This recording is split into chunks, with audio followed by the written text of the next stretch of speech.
If you're a woman, then you absolutely need to watch this video till the end. When we're in our 20s, sometimes unknowingly we make certain choices which ends up impacting our primitive years and also our working years till our 40s, 50s and even our retirement. I know this from enough experience because I've seen it around me happening all the time. I've read so many books about it. I've seen some personal examples, some of the same mistakes that I made in my life as well. And I don't want you to make those same mistakes. Watch the video till the end because the last point is very, very crucial for us women to take care of in our 20s. Number one is taking our safety for granted. I've seen this happening a lot of times. I'll give you an example. A friend of mine ended up getting enrolled in a DU college where she met these new people. And at first glance, all of them seemed very trusting. And most of them were men. Anyways, one day she went out for drinks with these people and they continued to urge her to drink more. As she started drinking more, she lost her sense of reality and passed out in the middle, where one of the guys ended up being inappropriate with her.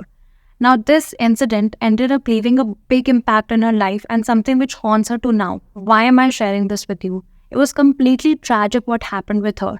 And the world around us is not as fair as we think it might be. And when we easily trust the people around us for our own safety, then we're actually giving up that safety net. If you're in your 20s, make the smart choice of one, figuring out what the right people that you can hang out with. Second, is to identify the people you can actually be vulnerable with. Getting drunk around people who you do not completely trust in is a definition of being vulnerable in front of them. In today's age of Tinder and Bumble, where hookup culture is also on the rise, be mindful of who you are interacting with, who are the people you're hooking up with, or who are the people you're dating with. I have seen it with my friends where they would go to a complete stranger's house to hook up with them or go on a date, and this is so unsafe. I desperately hope that nothing bad happens to you. But as women, we have to continue to make choices which are good for our safety. And I know it's completely unfair that we have to be extra mindful about whose place we're going to or what we're doing. But this is something which remains very important for our own safety and our future success. Let's come to the second very important choice that we make in our lives. That is our romantic relationships. Based on biological studies, the men that we get intimate with, we end up releasing a hormone which makes us very affectionate towards them. And that's why it's easier for women to fall in love compared to men. That's why a lot of times we make questionable choices in choosing our romantic partners. And having a bad partner can quite literally ruin your life. A lot of people have seen the movie 12th Fail, and everybody keeps talking about how important the role of the main character's partner was. She ended up supporting him to great lengths. And that was probably why he was able to crack the UPSC exam and crack his interviews as well. We've seen it happening with Kiran Bedi as well, and the founder of Nykaa, Falguni as well. We're bound to lose our identity if we end up getting saddled with the wrong partner.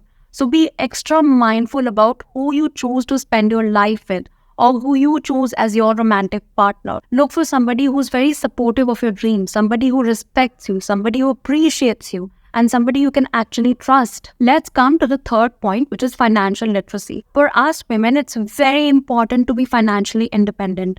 Don't ever rely on anybody financially, be it your parents, be it your romantic partner, be it your spouse, be it your sibling. Don't ever rely on anyone financially. You're giving away your power to make choices for yourself if you rely on anybody financially. On the flip side, also don't be naive. I read this fantastic book called Chup, and there they have talked about so many examples of these successful women who were earning a lot, and all of the money that they were earning was taken by their in-laws and their husband. So that meant that they were in a way financially independent because they were earning a salary, but that money was not going to them. It was going to somebody else who was making decisions for them. Don't ever lose away that power of making choices for yourself. And having your finances to your name is very important in that sense.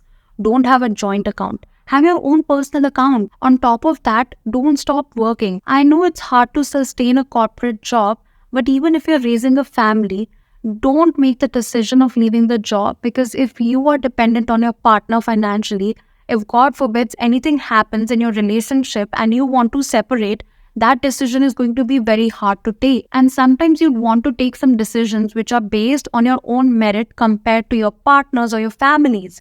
And you would not have that opportunity to take that decision if you don't have the financial power in the household. The fourth most important choice to make in your 20s is don't marry too early. When you get married too early, you don't know or you don't have the maturity to ask the right questions. You don't know what to look for in a partner. You don't know where your career is heading to. On top of that, you have no idea what it entails to be a married couple. It's over time as we observe and we get to know more about ourselves that we realize what it is that we want from our lives and what is it that we want from our partners. But when we marry too early, we're most probably making an immature choice in terms of the partner that we're choosing for ourselves. See, in our world, changes happen like this.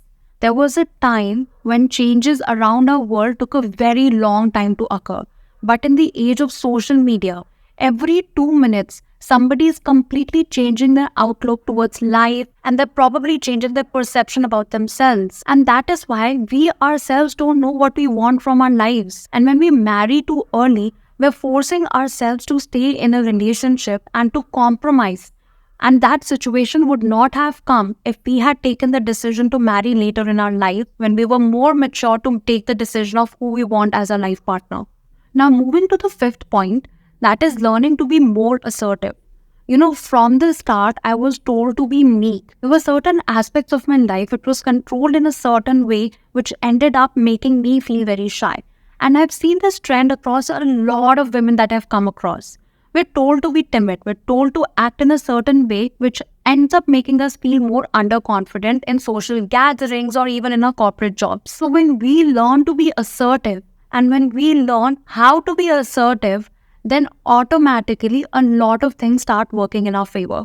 I remember when I started my music academy, all of the people that I had hired, which were mostly men, ended up not taking me very seriously. So I had to learn how to be more confident. I had to learn how to be more assertive. I had to learn how to be more authoritative as well. But I couldn't just lash out on them or be this dominating person. I had to find the right path of becoming assertive. I had to learn certain words. I had to learn certain sentences that I would often imply when I was taking meetings, group meetings. And this skill of learning how to be more assertive in your corporate jobs or if you are an entrepreneur or in general in life is going to take you very far. Everywhere in the world, women are always undermined, be it asking for funding from a venture capitalist, be it asking for a promotion, be it asking for an opportunity in colleges itself to be a part of the student council position or other positions. And if you learn how to be more assertive, if you learn how to show that confidence as well, people are going to put your faith in you. That promotion is going to come more readily to you. That funding is probably going to come more readily to you. With that, I've covered all the 5 points. The world around us is extremely unfair. We don't want to be treated this way. We want to be our authentic self.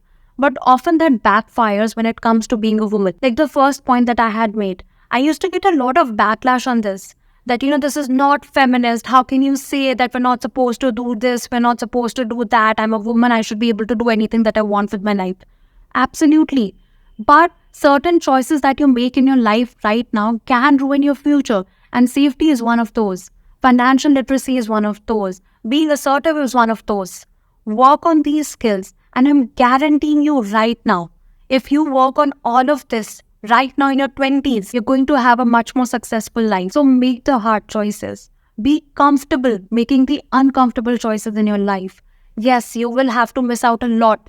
Yes, you'll sometimes miss out on a lot of opportunities. But at what cost? If there's something that you don't agree with, I would absolutely love to hear your response to that. If you want to add on to this as well, I would love to hear that as well. But if you're a woman, this has come from a good place from my heart where I want to help you. These are all of the things which have helped me in life and I want to do the same for you as well. If you like this video, then don't forget to subscribe, like and comment. It takes me a lot of effort to make these videos, then edit them and then finally upload it on YouTube. Your subscribe, like or comment is something which is going to take you probably 10-20 seconds. But it means the world to me. So don't forget to subscribe, like and comment.